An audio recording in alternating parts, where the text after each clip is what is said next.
about 500,000 deaths ago in Ukraine. Right. I had a meeting in the Vatican in the spring of 2022. We brought in a lot of diplomats and talked about the case for peace, and had huge opposition, by the way, from the Ukrainian representative, the Ukrainian ambassador to the Vatican, and so forth. It wasn't an official Vatican meeting. It was hosting a brainstorming on negotiation. Well, the US government objected, the Ukrainian government objected. They didn't want negotiations. They were going to win the war. They were going to defeat Russia. Those of us who know something about Russia said, I don't think so. This is for Russia existential. This NATO issue, they're not going to just say, oh, okay, go ahead, put in your military bases. They're not going to say that. It's going to, if things went badly for Russia, would escalate to nuclear war. Absolutely. Yeah. So this is my point. We've had a negotiation possibility for more than 30 years. So you asked me, what would it take now? One phone call from President Biden to President Putin that says, you know what, Vladimir, you're right. We're not going to expand NATO. You got to stop the war. You got to get out. We got to end this thing. We're not going to expand NATO. That was a terrible idea. Then what would ensue is some nitty-gritty negotiations. What would the boundaries be? What would the land be? What happens to Crimea? What happens to the Donbass and so forth after these years of war? But peace would come because the motivating factor of this war has been the attempt to expand NATO. To this moment, it remains the declared objective of the United States, and it remains the declared utter red line of Russia. So you have two nuclear superpowers with diametrically opposed ideas, and that is why the world is so fundamentally dangerous. Well, it was good to hear that summary of the three attempts to make a negotiation all the way back to the fall of the Soviet Union. That was a time when you yourself were visiting Moscow and you were working with the leadership in the Kremlin. It's why it's interesting to talk with you, because you've had that experience. Then the 2008 and then later beyond 2014 attempts to negotiate in some form or another the relationship of Ukraine to NATO and relationship to Russia. And then finally, the third time in the spring of 2022, when I didn't realize you had actually flown to Ankara and sort of been on the edges of that negotiation. Yeah, just to be clear about that, I came just after they ended because I wanted to know, why did they end? So I got a complete briefing from the Turkish negotiators. It was very disheartening. Okay. And so we've gotten 2 years of war.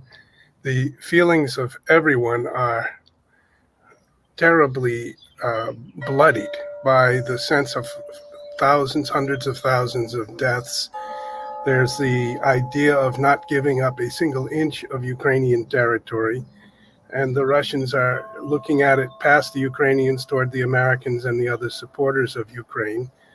So you haven't really suggested that there is a real possibility, except for a phone call from Biden, of any kind of a peace process being launched. So when you hear Pope Francis, or when Pope Francis asks his Cardinal Matteo Zuppi, who's the Archbishop of Bologna, is a member of the Sant'Egidio community, and he's traveled on behalf of the Pope to Moscow, to Washington, to Kiev, even to Beijing. Do you think this Vatican effort is a helpful one? Does there seem to you any possibility that a non-aligned church party like the Vatican or like Pope Francis could play any useful role? Of course. First, the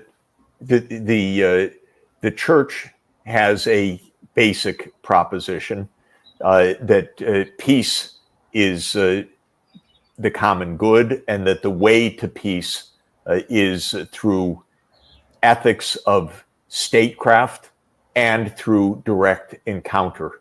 So the ethics of statecraft is the text of Pacem in Terris in 1963, and Pope John the 23rd issued this marvelous encyclical after the Cuban Missile Crisis that became a major spur to the partial nuclear test ban treaty reached between the US and the Soviet Union in the summer of 1963. Then I would say in pairing with Pacem in Terris is Fratelli Tutti, because Fratelli Tutti, Pope Francis's major encyclical, is about encounter. And it starts with the story of Francis of Assisi meeting the Sultan on the battlefield of the Fifth Crusade in Egypt. A most unbelievable but true story of 800 years ago. That is absolutely the Pope's pastoral message, because Fratelli Tutti is really a pastoral message. It says if you want to reach an agreement with someone, meet them, have a dialogue with them, treat them on a human level. This is what I want between Putin and Biden, not this grandstanding. How can it be that from February 22nd, 2022 until today, 500,000 or so Ukrainians dead by now, there hasn't been one direct talk between Biden and Putin? That's unacceptable. Right. They need to meet. They need to talk. So this is now let me just mention two other points. For Russia, the core of this issue is NATO. And what Putin has wanted to hear going back to 25 years now is that NATO enlargement will stop. It's the one thing that NATO never will say until today. Even the Secretary General of NATO, Jens Stoltenberg, these days, after all of these deaths, say Ukraine will be a member of NATO. As long as he says that, Ukraine is on the path of complete destruction.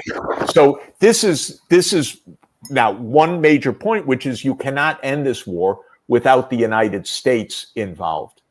I don't want to say Ukraine has no agency, because what Ukraine needs to say publicly is we will be neutral, period. That was going to end the war in March 2022. But Zelensky was talked out of it, which is completely tragic. We do have a tragedy here. It's like a bloody mess, and everyone wants to somehow come out a victor. Exactly.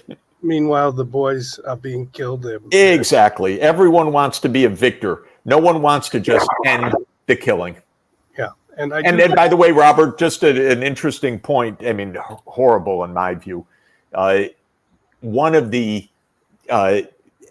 literal moments of stopping the 2022 negotiations was a visit by Boris Johnson to Kiev. Right. Boris Johnson was then the Prime Minister of the UK. Now, Boris Johnson just said recently, we can't let Russia win. That would be the end of Western hegemony. Those are exactly the words he said. What does Western hegemony mean? Western hegemony means we won. You know, it's got to be victor. We are number one. It is like playing, plant the flag or whatever, the king of the mountain when you're 8 years old. This is how they think, these people. They don't think about peace. They don't think about stopping wars. They think about their hegemony. Well, anyone that says that is way off track.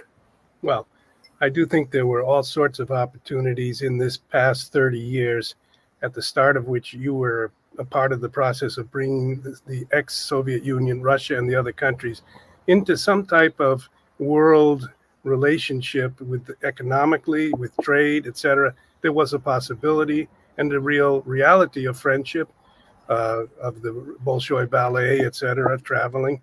And that could have been built on, and somehow, bit by bit, after 9/11 and then forward to these recent wars, we've lost that opportunity. I think there's a historical judgment to be made that we lost a great opportunity in this period. Yep, I agree with you. But now we still have to say, if another 100 or 1,000 or 10,000 of Ukrainian boys and also Russian boys are going to the front, and their arms are being shot off and their legs are shot off, can't this be stopped if you fast forward in your mind to what could be a potential solution?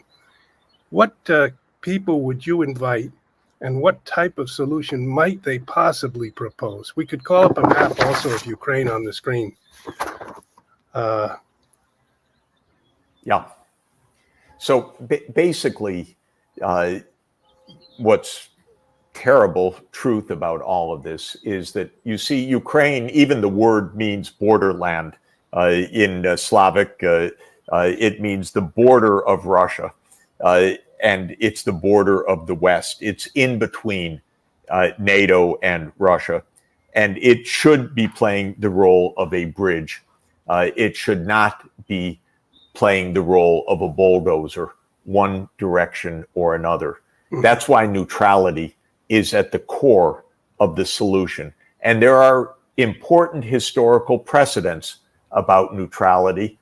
My favorite is actually going back to 1955, when Austria, which of course was a part of Hitler's Reich in World War II and was occupied by the Soviet army after World War II, said that it would become a neutral country, not a NATO country. And on that basis, the Soviet Union picked up its troops and went home. And that was a model. It should have been a model for ending the whole Cold War, but it remains a model until today. So the first point is Ukraine should be neutral. It should have security guarantees from the UN Security Council, from other major countries, Germany and others, but it should be neutral. That means no US bases. That means no US missiles. That means no US troops on the 2,300-kilometer border with Russia, which is what Russia is existentially afraid of. Second issue is Crimea, which we see right there on the map.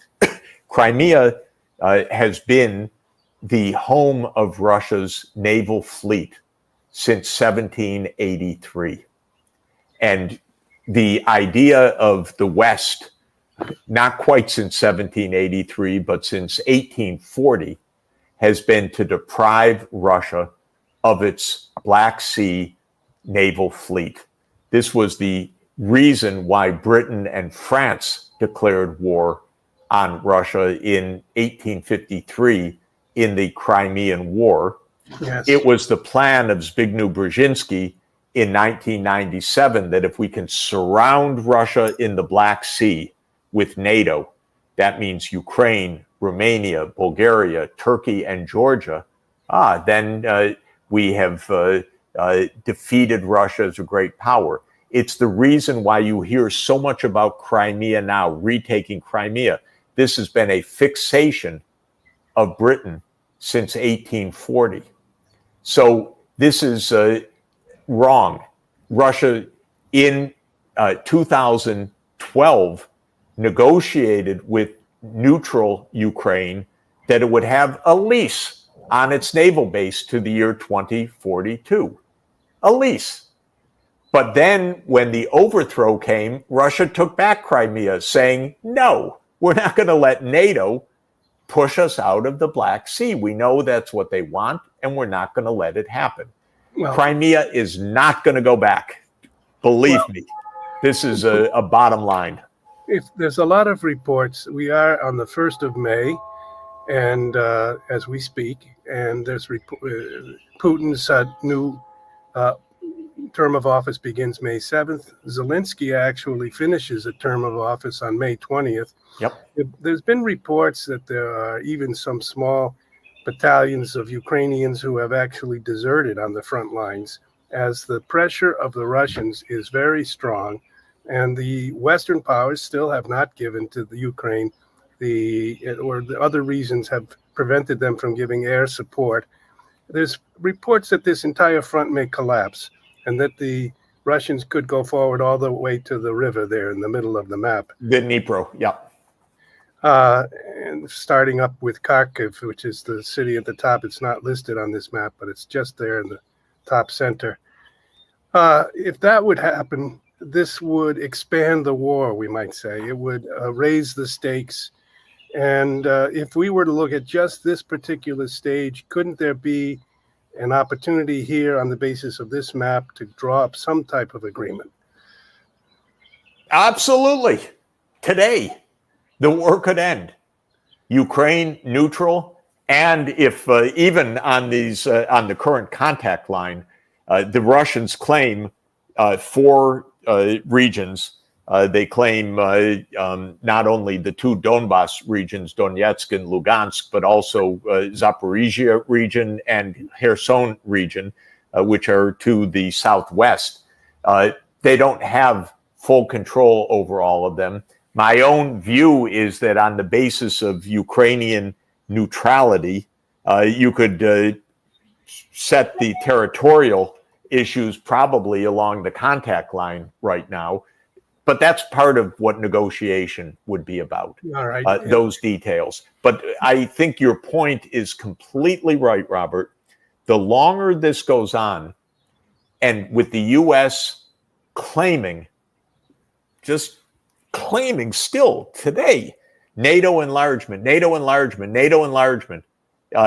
Russia will continue westward, and it will take large swaths of territory that it will not give back under these circumstances. So this is not in Ukraine's favor. Now, what Ukraine says, no, arm us more, air cover, no fly zones, U.S. Western troops, and so forth. Okay, there is a path to World War III also, but there is no path to defeating Russia. That's the point. This has been clear from the first day, by the way, but people don't want to talk honestly about these things.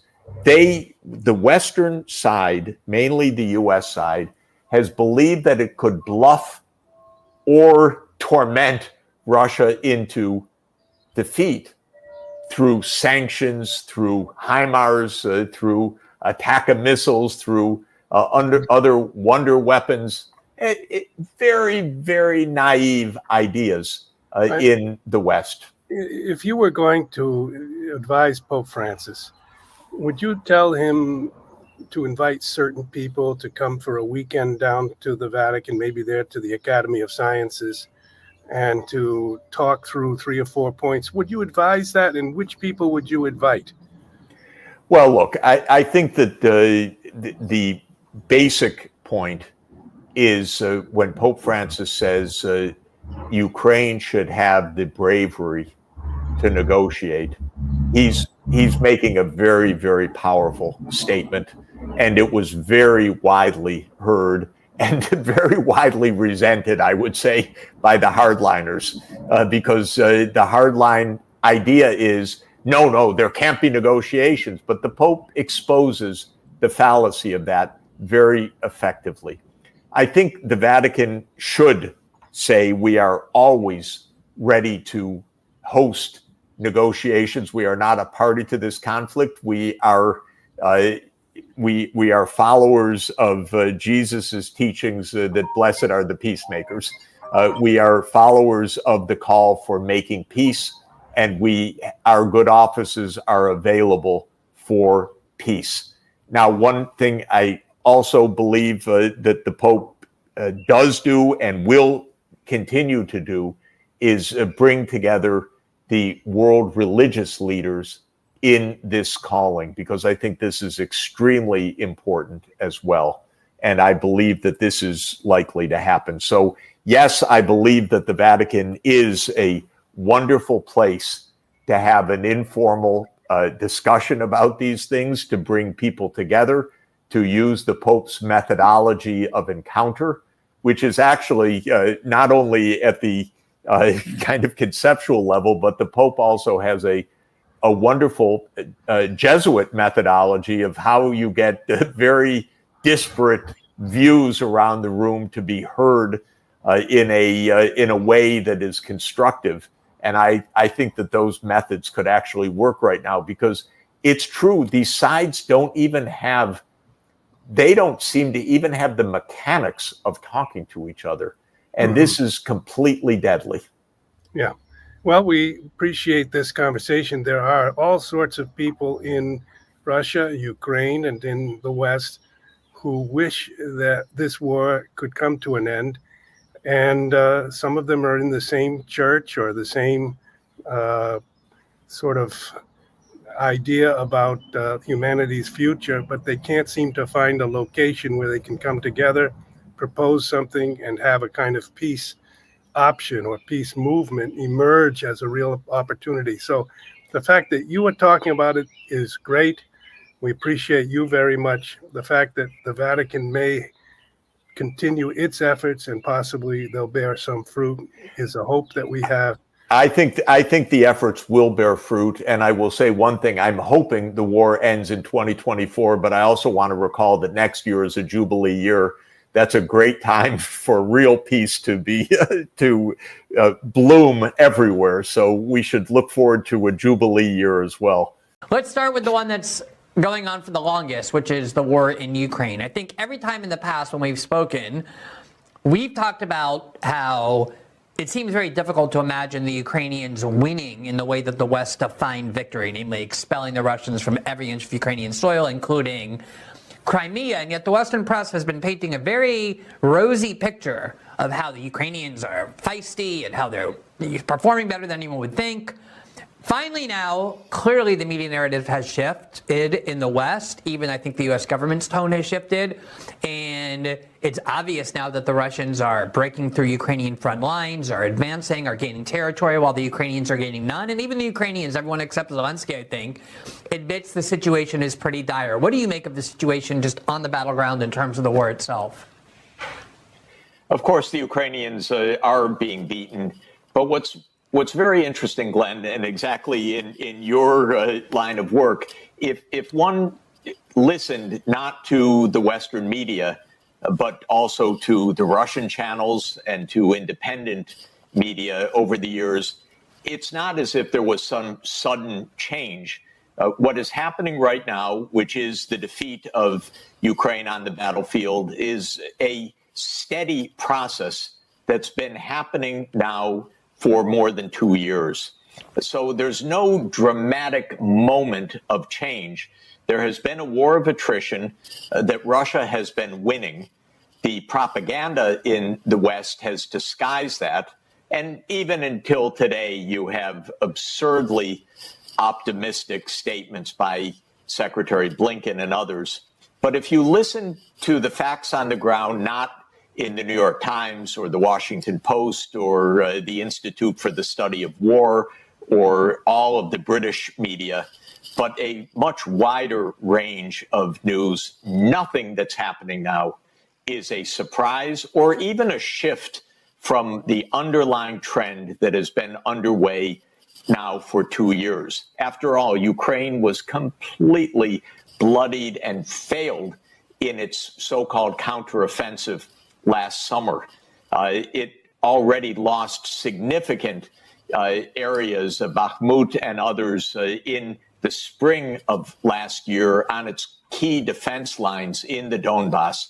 So what's happening now, which is dramatic, is not a surprise, and it's not even a decisive change of direction, except in the Western media.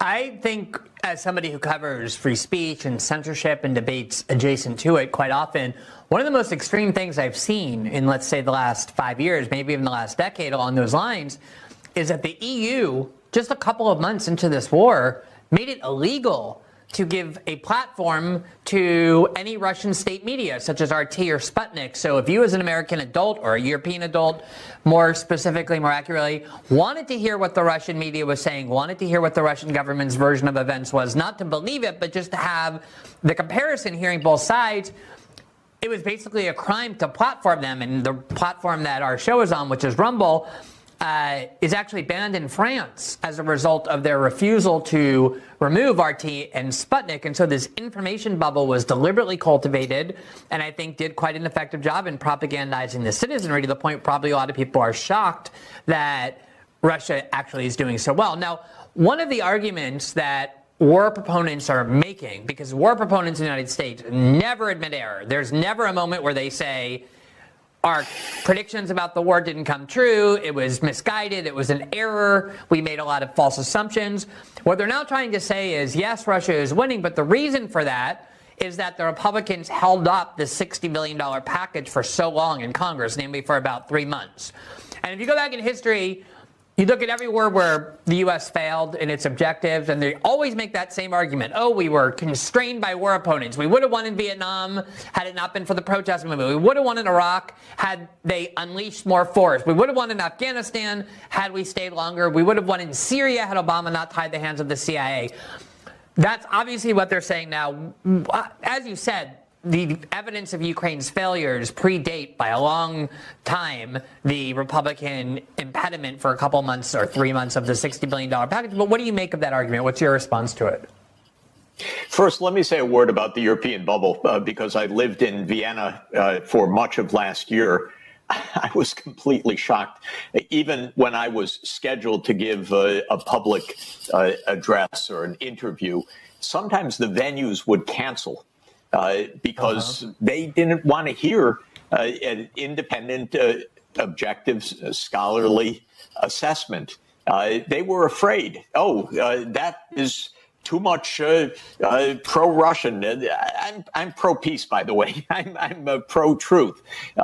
So it wasn't pro-Russian or not pro-Russian.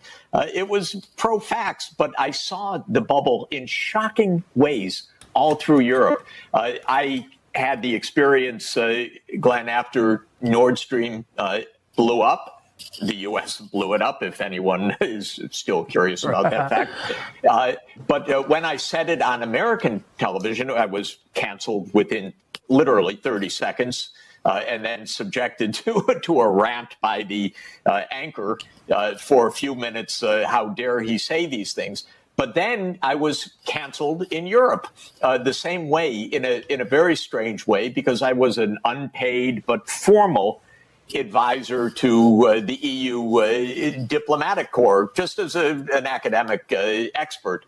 And when I said that, yes, the U.S. blew up Nord Stream, I was immediately, quote, fired. Again, there was nothing commercial in it, no funding, but I was taken off the list. They do not want to hear any of this. And this is absolutely amazing. So we have been living in this completely false narrative. It is absolutely not true that this delay in the armaments has to do with anything, by the way. Look at what our General Petraeus said last year about Ukraine's counteroffensive. It's interesting to go back and read how Ukraine's going to prove it's going to slash right through the Russian defenses and so forth. And all of this optimism and blather that we heard so many times in the U.S., and it was all completely wrong, completely.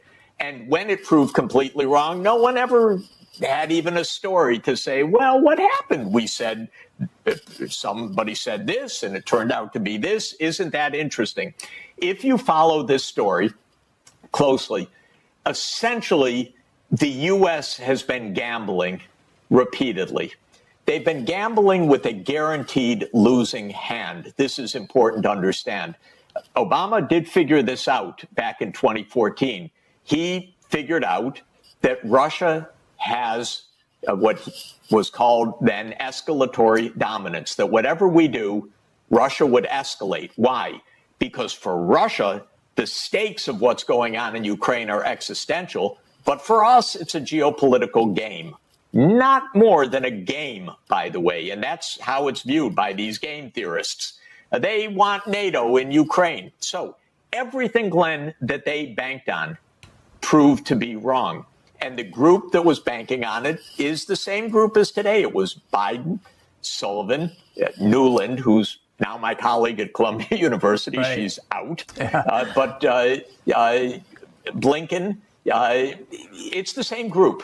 Now, they gambled in 2014 that they could help to instigate a coup and that all would kind of settle down in the U.S. favor.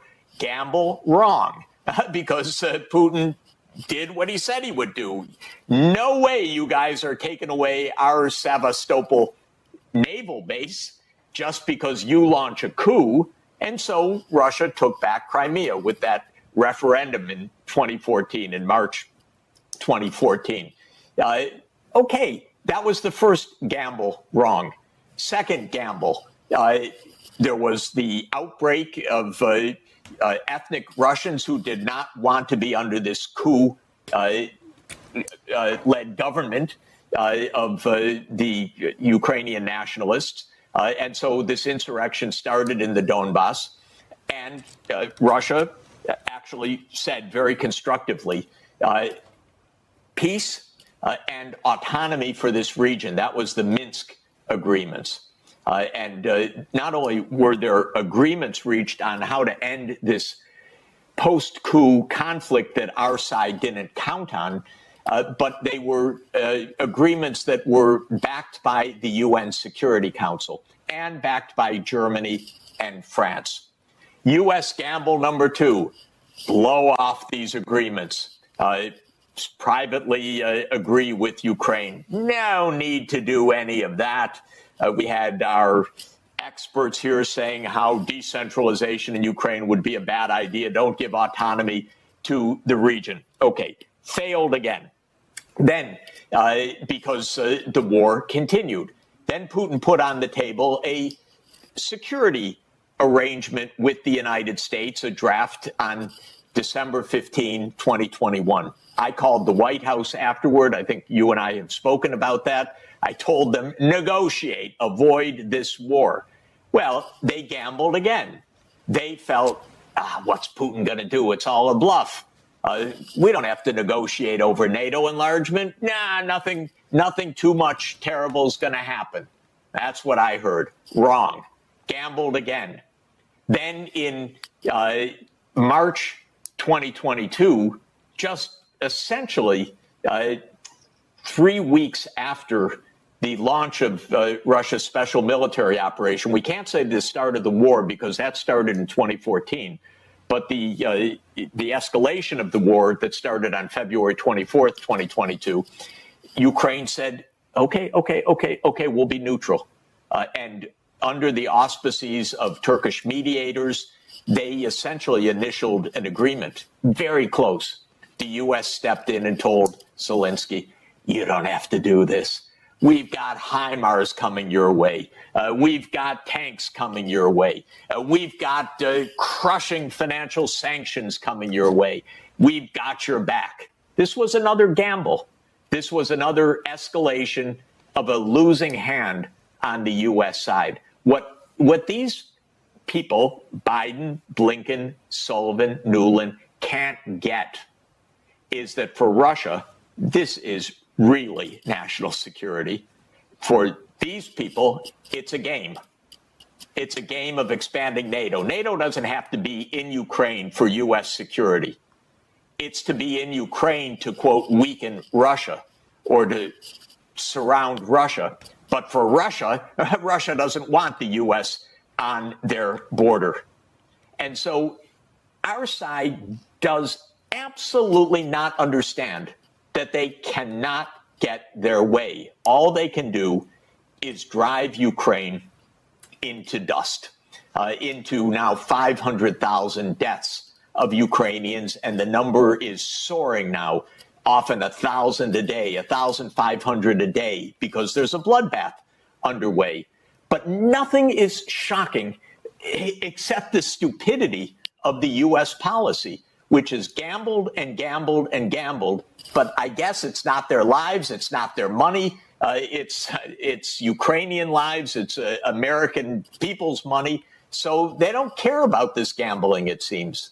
But nothing is a surprise, Glenn. Yeah, so we're talking about two different points, which was my fault because of my last question. I asked you about two different points. So I just want to break them down for a second. We're kind of talking about both the discourse around the war and the tolerance for dissent and debate, and then also what the U.S. policy has been. So let me just first focus on the question of the discourse. I'm very aware that the U.S. government propagandizes in partnership with the corporate media, especially when it comes to foreign policy and war. Sometimes, though, it really is stunning to watch. As you said, for all the harsh critiques I had of President Obama's foreign policy and his continuation of the war on terror, it is true, and you can go back and read this, that he was attacked by members of both parties because he wasn't willing to send lethal arms to Ukraine. He didn't want to confront the Russians in Syria, saying it's not worth that kind of confrontation. And he gave an interview with Jeffrey Goldberg, the neoconservative editor-in-chief of The Atlantic, on his way out in 2016. It was a major interview on foreign policy called the Obama Foreign Policy Doctrine. And Jeffrey Goldberg kind of harassed him very critically, like, why wouldn't you do more to confront Russia and protect Ukraine? And what he said, President Obama, the beloved Democratic Party politician, as recently as 2016, was, look, what we have to understand, and I think he used the phrase escalatory dominance, but his point was exactly that Ukraine has never been and never will be a vital interest to the United States, but it always will be, always has been, and always will be a vital interest to Russia because it's in their backyard, not ours. And therefore, it's impossible to beat Russia in Ukraine because if we try, they'll just take over not just Crimea, but all the Donbass and eastern Ukraine. And then a year later, in the Democratic Party, it became taboo, evil, immoral, maybe a sign of your disloyalty to raise that exact point. And I think what changed was a lot of Democrats became convinced that Putin won the election. But on the discourse, this is a thing that has really amazed me. When I started writing about politics, I focused on the war on terror and a lot of the abuses of civil liberties and American principles of due process and the like that I perceived was taking place.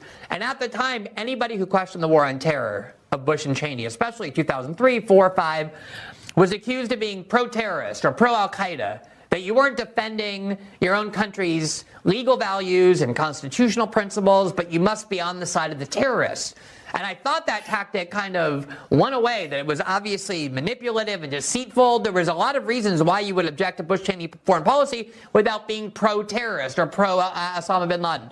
And yet here we are, throughout the last 2.5 years, anybody who tried to introduce these ideas that you've talking about, which weren't just valid, but I think have been entirely vindicated, wasn't just excluded from the discourse, wasn't just told that you were wrong, but anyone who stood up and said it, and I know this, you know this, I've been put on official lists, as I believe you have been too, by the Ukrainian government. Yep. They would accuse you of being a Kremlin loyalist, kind of like a very McCarthyite discourse that you were secretly in getting paid by, like the Kremlin, that you were loyal to Moscow over your own country.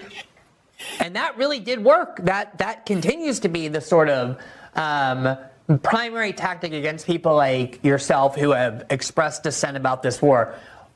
Why did that work? I mean, why does that? I honestly didn't think it would. I never thought it would when Hillary Clinton first raised it against Donald Trump with Russiagate.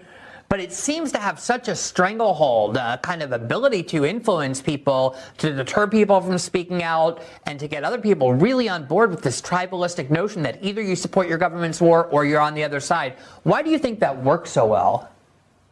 Well, let me say one basic point. The fundamental problem is that American foreign policy is against the interests of the American people, and therefore it is based on continuous lying. This is not new to Ukraine or to Gaza. Of course, it was part of the Iraq War. It was part of Syria, because how many Americans understand that Obama ordered the CIA to overthrow the Syrian government? It's almost not discussed. U.S. foreign policy is based on the idea that the U.S. should be the world's hegemonic power. the unchallenged, unrivaled power in every region of the world. Full spectrum dominance, meaning economic, military, technological, diplomatic, financial dominance in every part of the world. It's completely delusional. It's delusional. Well, maybe there was a brief period where after World War II, the U.S. stood dominant because the U.S. hadn't been destroyed militarily. Maybe there was a moment, and there was after the dissolution of the Soviet Union, when the U.S. in a way was unrivaled. But life is a little bit more complicated than the United States holding all the pieces in the world. Since we don't, trying to do so means nonstop wars. And the American people, if it was explained to them, hey, Americans, how do you feel about nonstop wars so that the U.S. can be the unchallenged power of the whole world?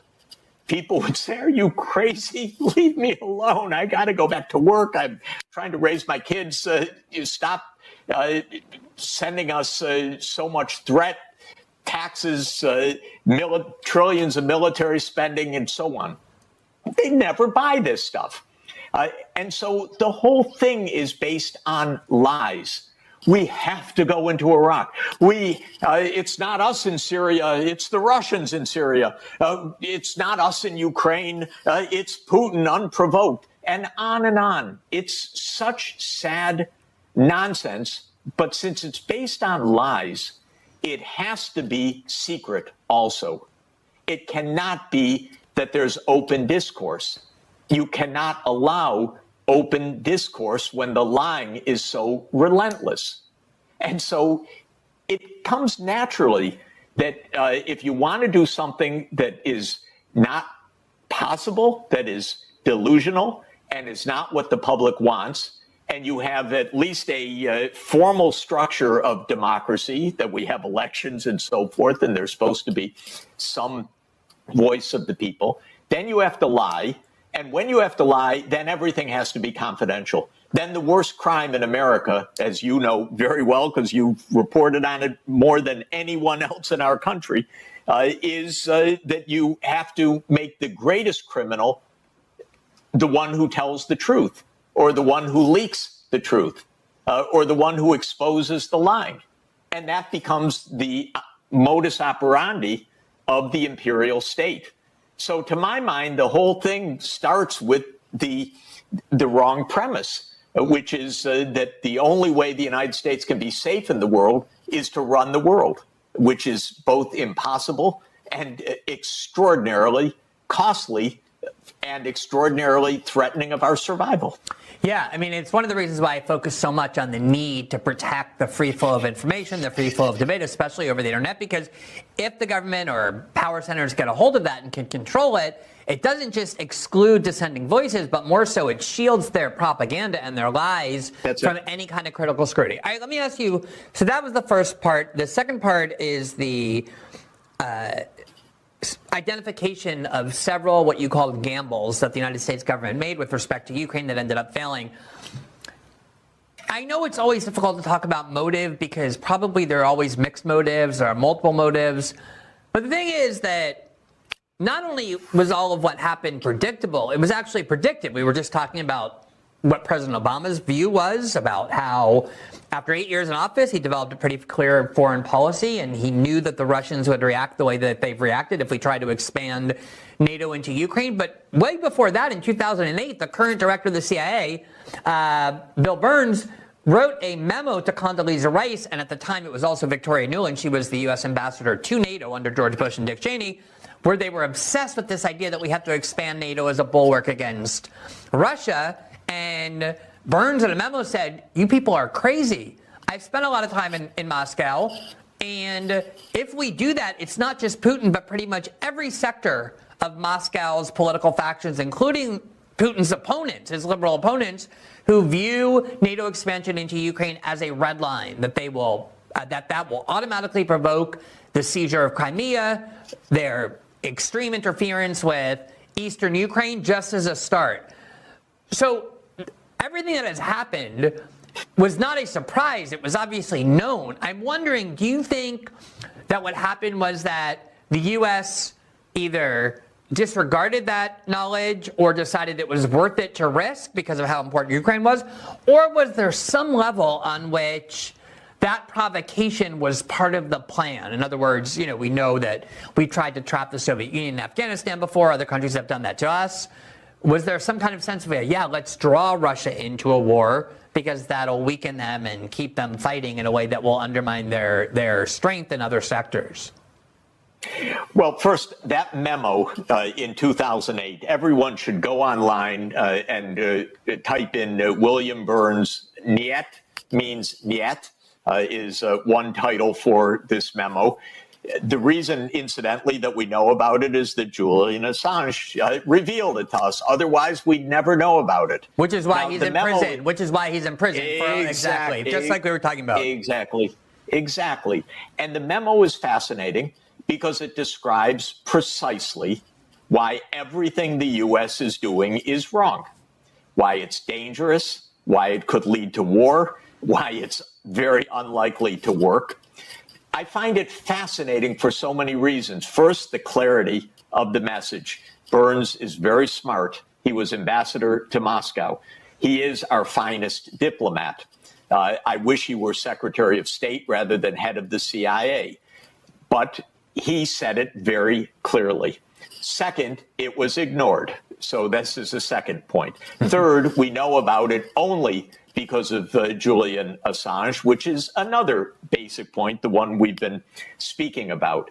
And it raises the question, so what is going on? Now, I have a basic theory that the main job of an American president, the overwhelmingly important job, is to keep a foot on the brakes.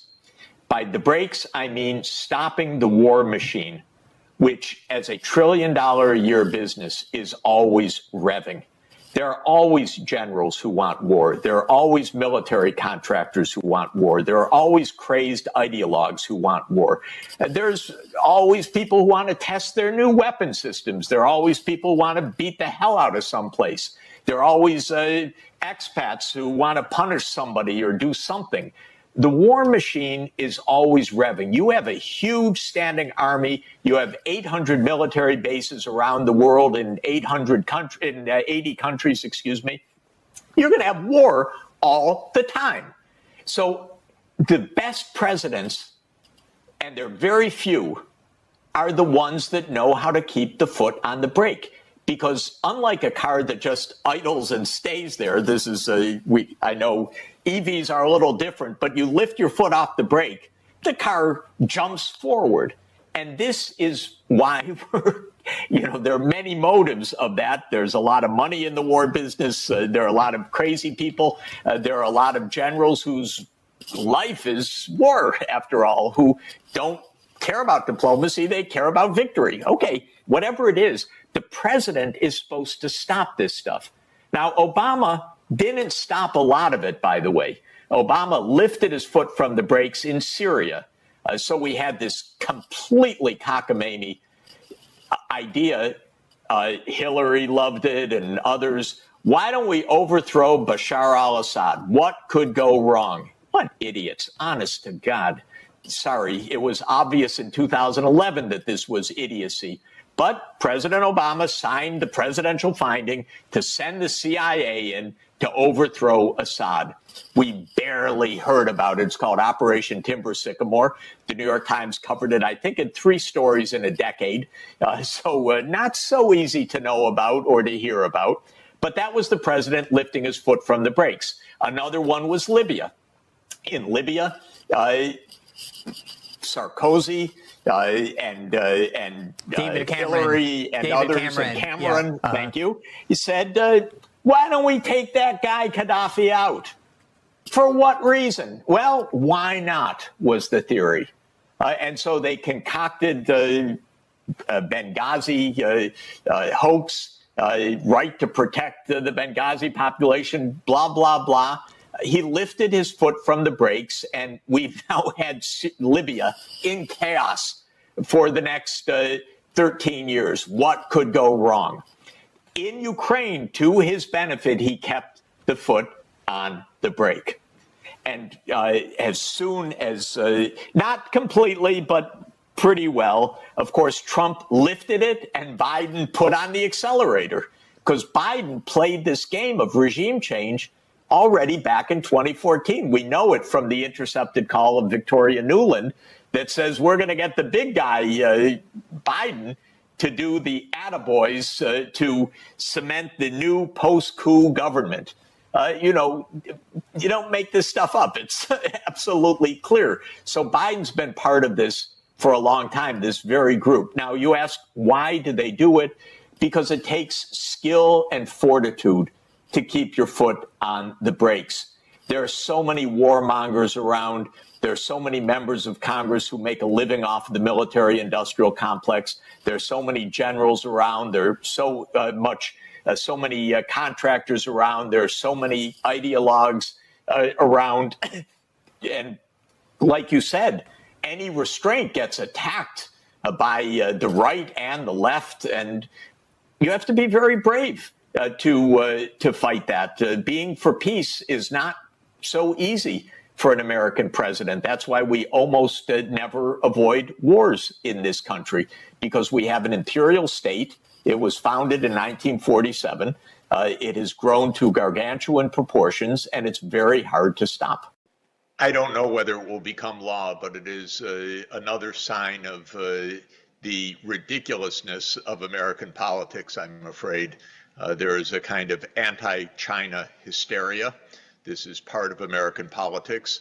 There's also a sub-theme that TikTok must be controlled so that terrible messaging on TikTok is not permitted. So there's a lot of fear and paranoia and anti-China sentiment wrapped up in this. We don't know these days what will actually become law, what is merely for public consumption before elections this November. So I can't give you a prediction, but I can tell you that it is absurd. We've seen some opponents to the TikTok divestment bill. They're claiming that if the bill is passed, it will violate the First Amendment of the U.S. Constitution. Do you think that sort of argument has its basis? Do you agree?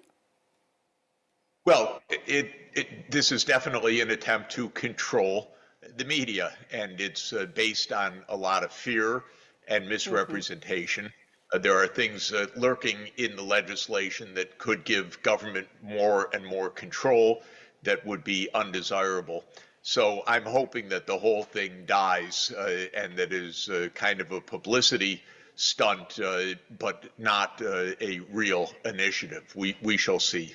It's interesting, isn't it? Because while the government is suppressing TikTok, we have seen U.S. President Joe Biden's re-election campaign. They actually launched an official TikTok account last month. And White House responded by claiming that the Biden administration's policy on TikTok hasn't changed. How do we understand this sort of seemingly inconsistent behavior? Well, I wouldn't say that consistency is a hallmark of politics or a hallmark of U.S. politics. So none of this is surprising. There's a lot of hypocrisy. There's a lot of fear-mongering. There's a lot of grandstanding. None of it stands up to rational scrutiny. Donald Trump, meanwhile, said he opposed the bill. Well, that will certainly have its effect on Republican members of Congress. Trump is the clear leader of the Republican Party. He is their nominee. He has a very good chance of being reelected president. And so what he says matters in this. But it could all just be election rhetoric that could be gone within months. I think it's a little bit more than that, because the anti-China sentiments transcend mere election politics. They are stoked more during the election period, but we're in a not very thoughtful phase of American politics that now is more than 10 years old, in which the American political class views China as a threat and a danger, and acts, in my view, in irrational ways that make the situation worse. Now, how do you think this year's election is going to impact Sino-US relations? Well, first I'll tell you, as I'm sure you know, the overwhelming sentiment in the United States is, my God, this is our two choices. People are not happy with this at all. They want a different option because they're not happy with having to see this rerun between Biden, who's now 81 years old, Trump, 77, I believe. None of them spring chickens. It's actually time for new leadership and a new generation, aside from the fact that each of these two candidates has very high disapproval ratings with the public compared to the approval ratings. So this is not a case of two popular politicians going after each other. This is a case where the American people are asking what is happening to our political system that delivers candidates we do not want. And this remains to be seen how this will be played out this year. In the State of the Union address, President Biden emphasized the U.S.'s support for Ukraine. I know you said in a recent article that Biden and Schumer want to throw more Ukrainians' lives and more tens of billions of dollars at this glaring failure. You've also mentioned that Ukraine's security can only be achieved at the negotiating table and not by some fantasizing military triumph over Russia. Would you please elaborate for us? Why do you make such a conclusion?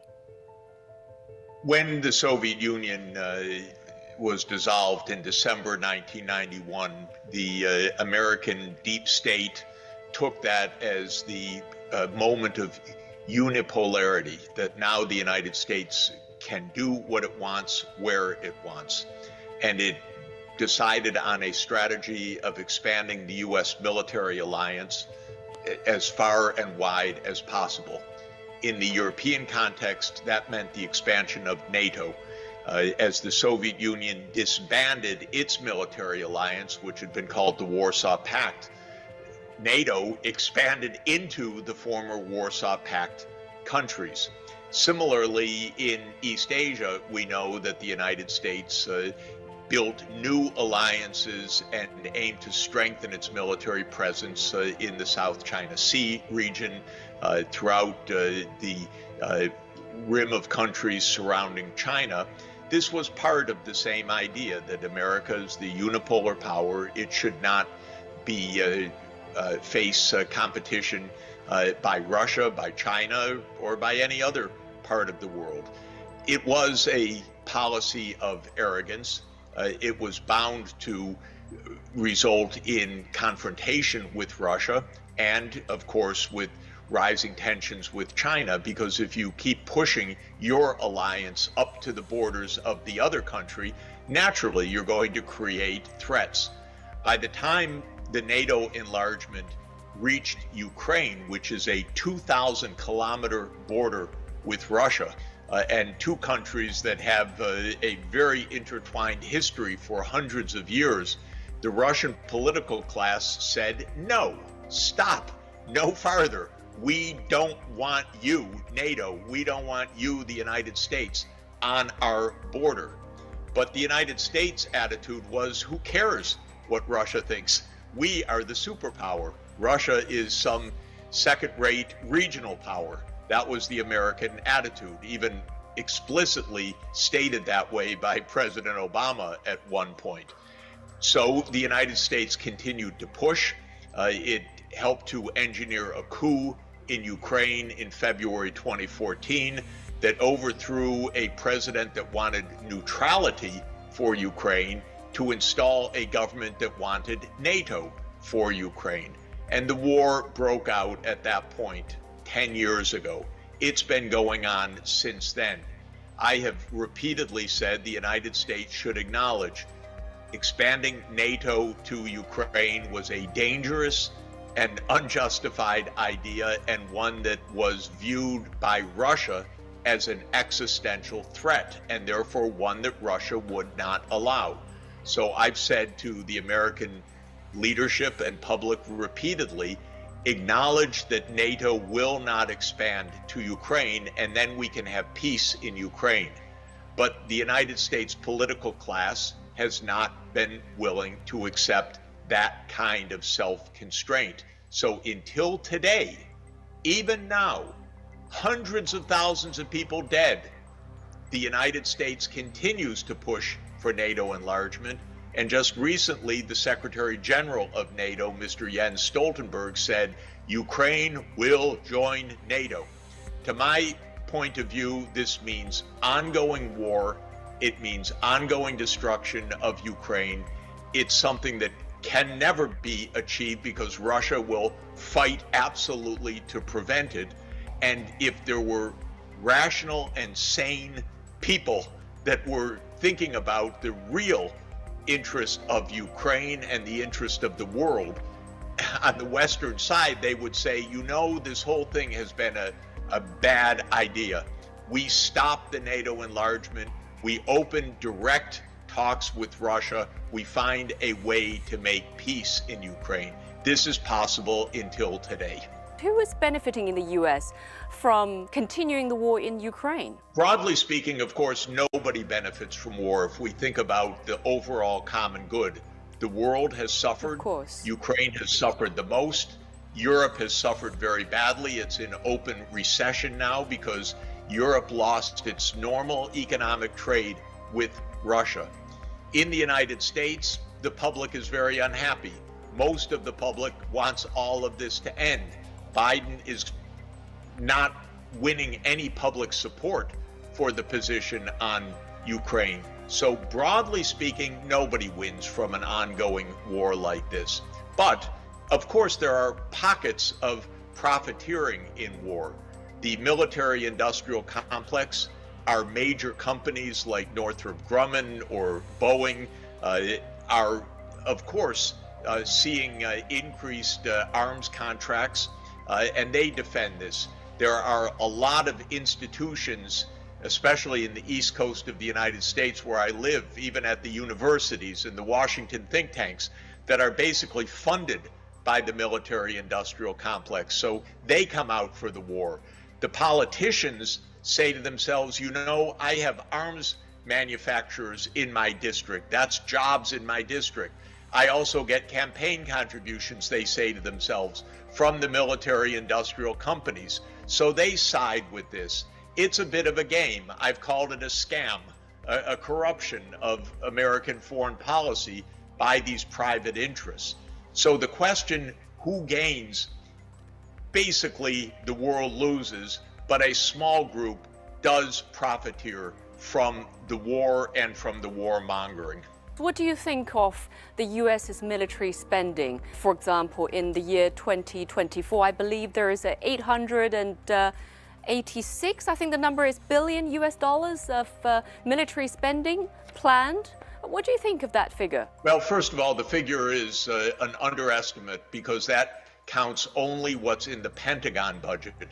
There is nuclear weapons spending in the Department of Energy. There is the so-called Homeland Security budget. There is the CIA and intelligence agencies budget.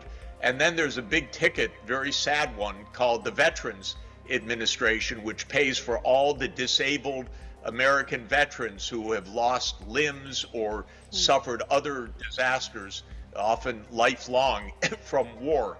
That's hundreds of billions of dollars in addition. So we're well over $1 trillion a year. And this spending has gone to the wars in Afghanistan, Iraq, Syria, Libya, Ukraine, also the roughly 800 U.S. military bases around the world. It's a colossal waste of money. It leads to war, it leads to suffering, it leads to instability, and it has been a major factor in the accumulation of public debt in the United States. None of this is popular with the American people, so the politicians don't go to the public and say, this is so important, you have to pay taxes. No. What they do is they say, it doesn't cost you anything. We'll borrow to finance this $1 trillion. So we have a huge budget deficit, a rising debt, an unpopular policy, And this is our current situation. Of course, it stokes an arms race with China. It stokes an arms race with other countries, because if we had normal relations with China, if we had normal relations with Russia, we would all say, better that we keep our military spending low and that we don't antagonize each other. We don't threaten each other. We don't need to waste all of this money on armaments because we're not a threat to each other. That's the kind of world we should be aiming for. In the meantime, we have a lot of foreign media, Western media, that say China is spending too much on its military budget. China's figure being about 1/4 of what is reported, as I just quoted, of what US is spending. Yes, China has increased its military budget, but it is a fraction of the US. And if both sides would actually, if we would talk with each other, if the United States had not launched another very bad idea called AUKUS, which is a new military alliance of the US, UK, and Australia, for example. Oh, what a waste of money, waste of time, threat to China, useless for all of us, useless. If we had not gone that way, we wouldn't need all of this increase of military spending. So I really put the onus on the United States, which has been spending more than the next 10 countries combined on military spending, to stop wasting our own money in the United States and to say to the rest of the world, we can move back to a situation of arms control and normal diplomatic relations rather than confrontation. This is, of course, what we need. The dollar's share of global reserves is expected to continue its trend of slipping as emerging market and developing economies are seeking further diversification in the currency composition of their reserves. What is going on? What's wrong with the dollar? Will it become stronger or weaker going forward? Over time, the share of international transactions in the dollar will surely diminish. And that could happen faster than people expect. Right now, rough estimates say that about 60% of all international trade and financial settlements occur in dollars. And by occurring in dollars, it means occurring in the international banking system that deals in dollars, mainly in Europe and in the so-called SWIFT settlements. The problem is twofold, actually threefold. One is that the relative share of the US in the world economy is falling gradually, but it's declining, and it's going to continue to decline. So why should so much of the world's transactions be in dollars? The second is that there are new technologies for making settlements, such as digital central bank currencies, which China, the People's Bank of China, has been experimenting with in recent years, and I think will continue to develop. This means you don't have to go through the banking system in the same way for settlements, and certainly not the US banking system. But the third problem is that the United States came to view this important role of the dollar as a weapon of foreign policy. Look at the freeze of Russian financial assets, $300 billion frozen of Russian assets because the United States said so, basically. Russia is not alone.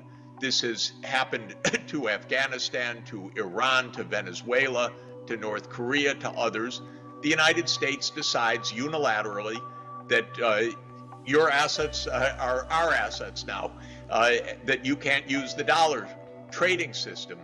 And of course, countries are waking up to this vulnerability. Who wants to have their reserves confiscated? Who wants to be blocked from international trade because there isn't an alternative mechanism?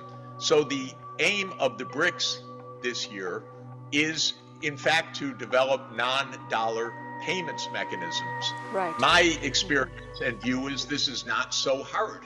So I think that there will be ways to settle in renminbi. There will be ways to settle in rupees. There will be ways to settle in rubles. There will be perhaps a new unit of account established to facilitate non-dollar settlements. I think the BRICS will come up with some interesting ideas this year, and that will accelerate the shift out of dollars. And Professor Sachs, you predicted that the hegemony of the US dollar will end within, I think you said, 10 years. How does this time frame of a decade come about? What makes you decide it's 10 years? Of course, it's a guess, so let me be clear about that, because nobody can predict the future with the accuracy at a time like this. But my view is that the idea that the dollar must be used is a great exaggeration. There are many economists, my counterparts, who say, well, there is no alternative. This I do not believe. My own experience is that the currency is not the fundamental part of an economy. It's the mechanism for settling transactions. And it can happen in many different currencies. You can invent the euro. You can internationalize the renminbi. You can create even new currencies. I've been involved in that in 2 countries, helping governments to introduce new national currencies. So my view is that it's easier than it looks to make the workaround from the dollar. Of course, if the US foreign policy changed and became far more cooperative and trustworthy, maybe the US dollar would sustain a longer reign as the dominant currency. But if the relations between the US, China, Russia, and others remain very fraught, there will be substitutes. That's my main point. And they will be easier to come up with than is currently believed. And it will happen faster than is currently believed. And my example, I would say, of justifying that view is that the US believed that the sanctions against Russia would kill the Russian economy. Of course, it did nothing of the sort. It was based on an exaggerated view of the centrality of the dollar. It was based on an exaggerated view of what the cost would be of cutting Russia out of the SWIFT banking system. But the US did it. Russia more than survived this. It shows that alternatives can be created even from 1 month to the next, basically. It doesn't even take 10 years in that regard. I'm an economist. I'm not a conservation biologist or a specialist in your topic of integrative conservation.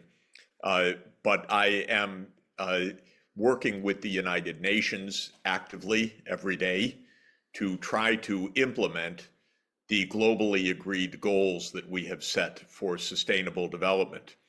So I'm constantly wondering about and worrying about how we can actually achieve what we have set out to achieve. Now, the basic problem is that our institutional framework, our politics and our economic institutions are not aligned with sustainable development. They are not aligned with conservation. They are not aligned with stabilizing the climate. They are not aligned with protecting biodiversity. So we are in the middle of a crisis. The crisis has been underway for many decades. It's already more than 30 years since the world governments adopted 3 major environmental agreements.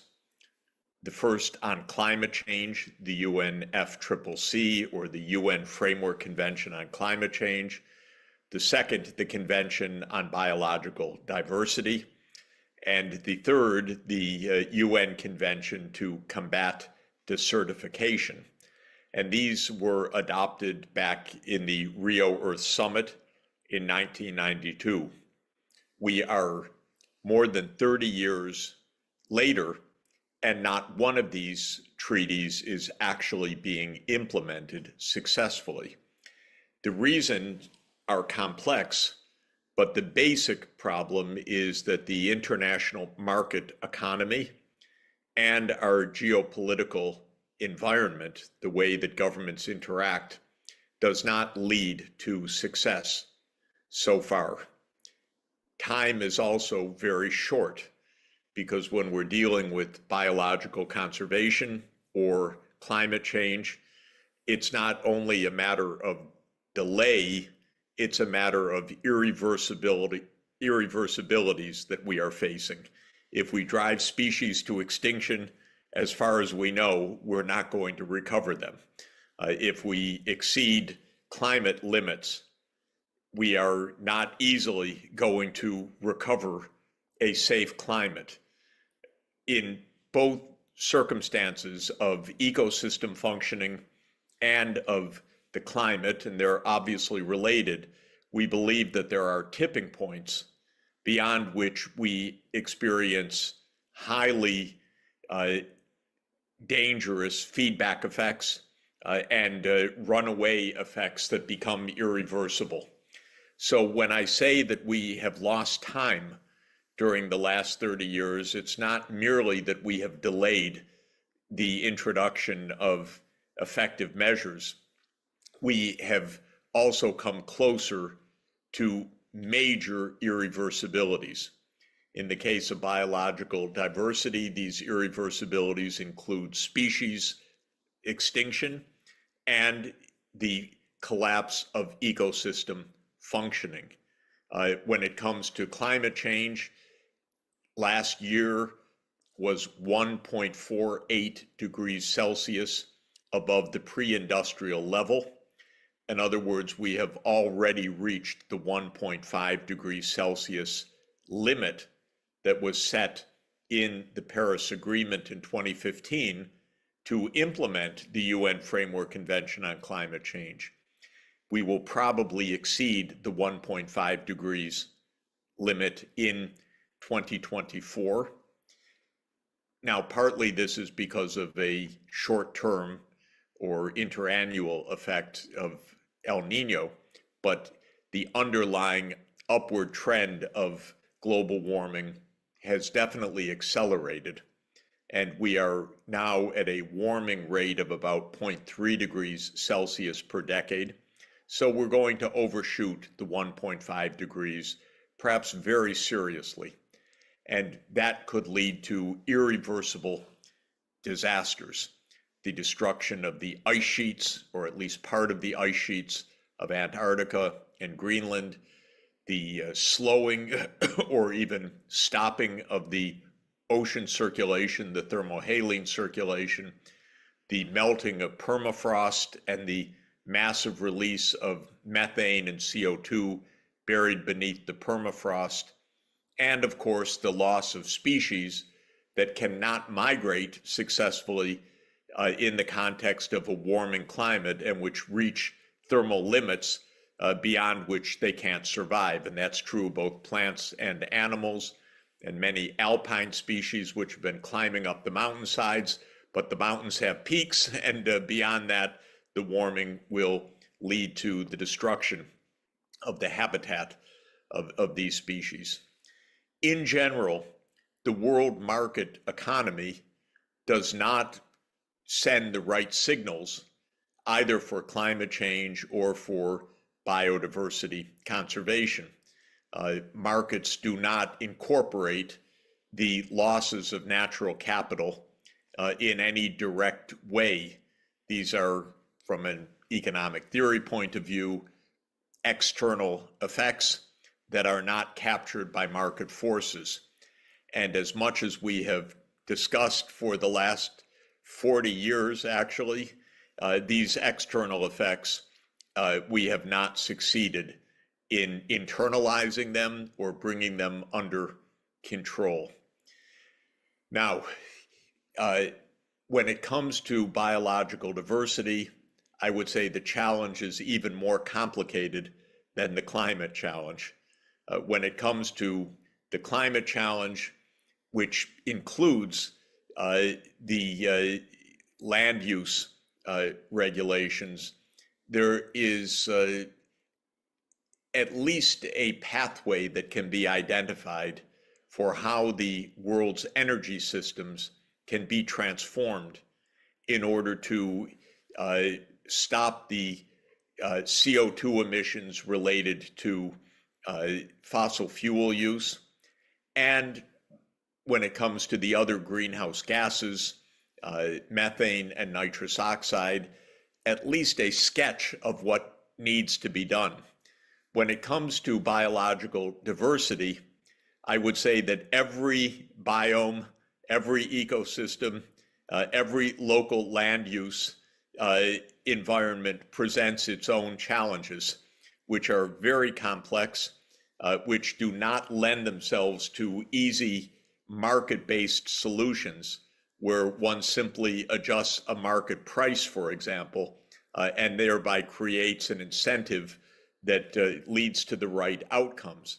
Because when we're talking about biological diversity, it's very hard to put a price on biological diversity. We don't easily correct the market failures that lead to the destruction of species and lead to the destruction of the functioning of the ecosystems.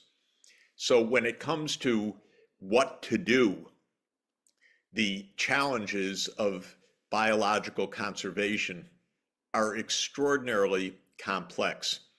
They cannot easily be summarized in the way that the climate agenda can be summarized. With the climate agenda, well, even there, of course, it's complex, but with the climate agenda, we say things like decarbonize the energy system by 2050, or reach net zero emissions by 2050.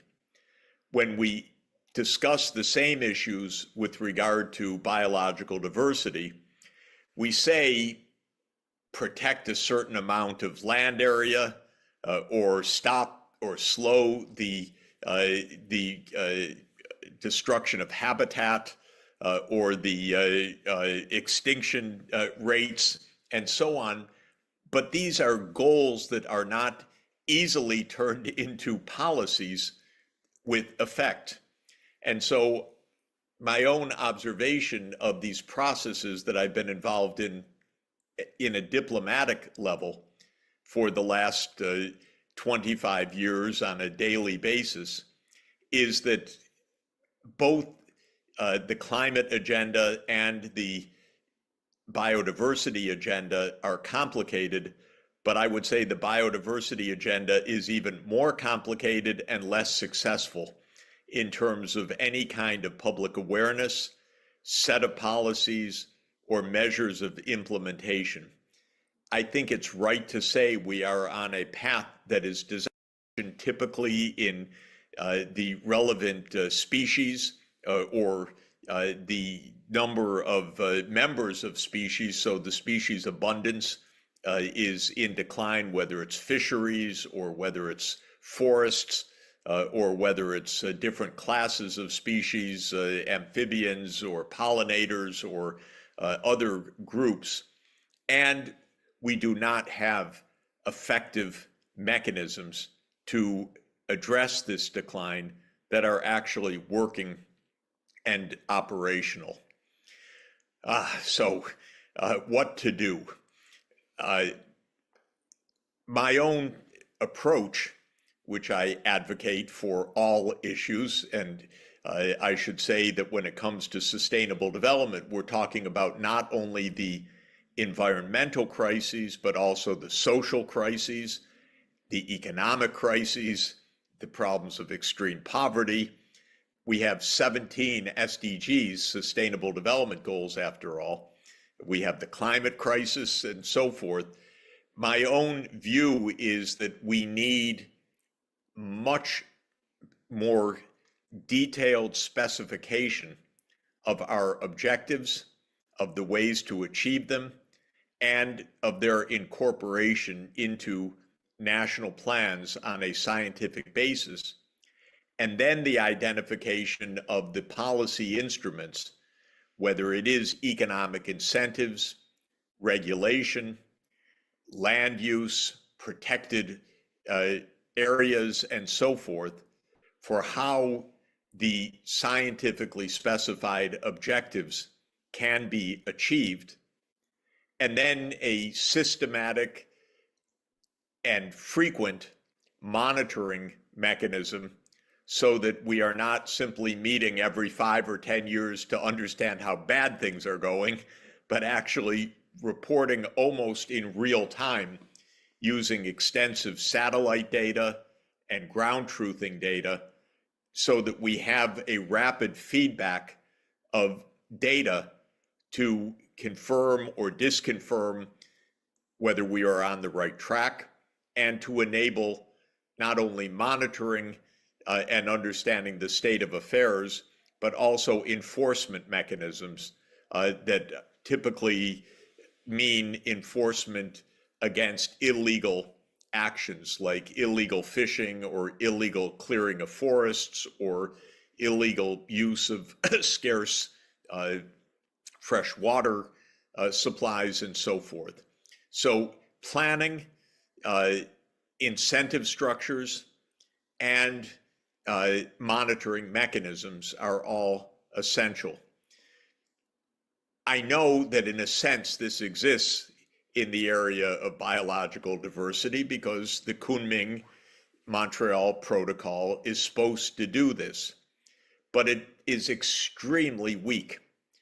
I can go an entire year without hearing one policymaker or one ambassador or one finance minister even mention the Convention on Biological Diversity, much less discuss how it is being enforced or implemented or incentivized. I hear almost nothing about this agenda at the UN or among policy makers.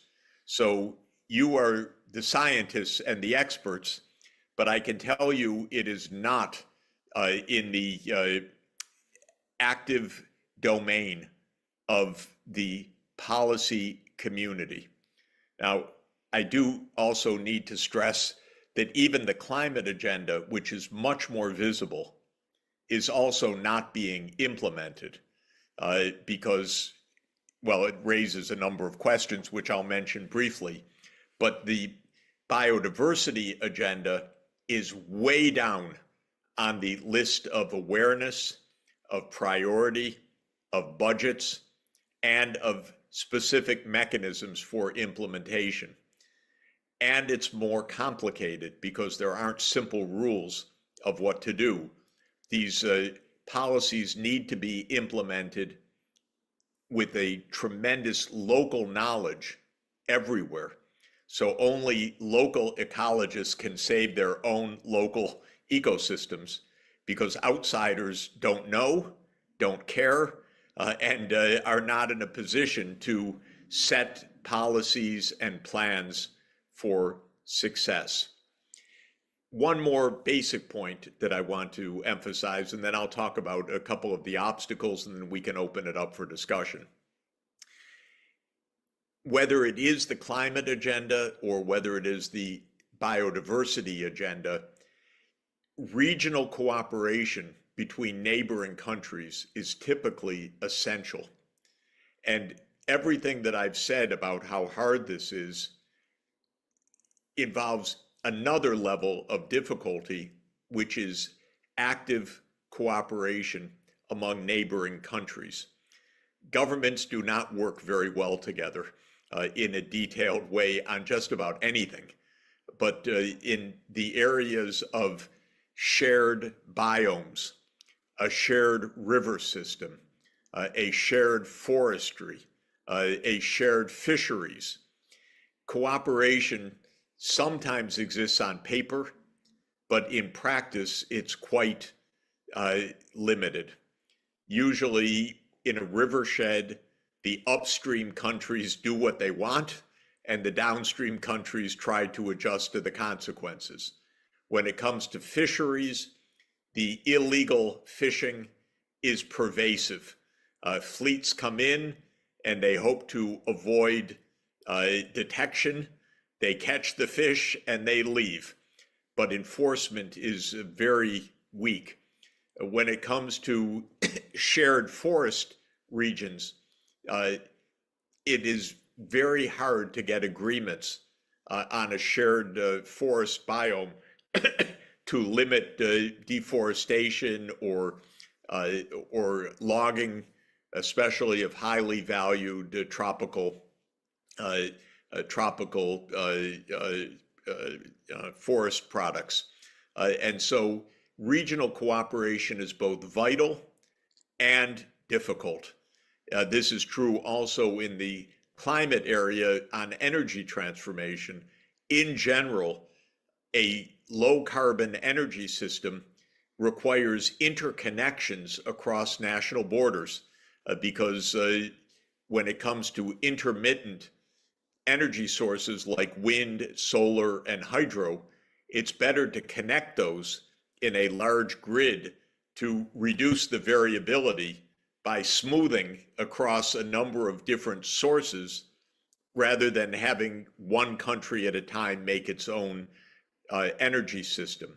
But getting that kind of regional grid requires a lot of political trust, a lot of market organization, a lot of shared regulation, and so on. All of this is made complicated by our geopolitical environment. The United States is a very bad behavior, in my view, right now. The US government is more interested in its power, its military advantage, its dominance, than it is in sustainable development. I almost never hear a constructive word coming out of Washington about these topics. The only thing Washington is interested in is war, the military, and competition with China and competition with Russia.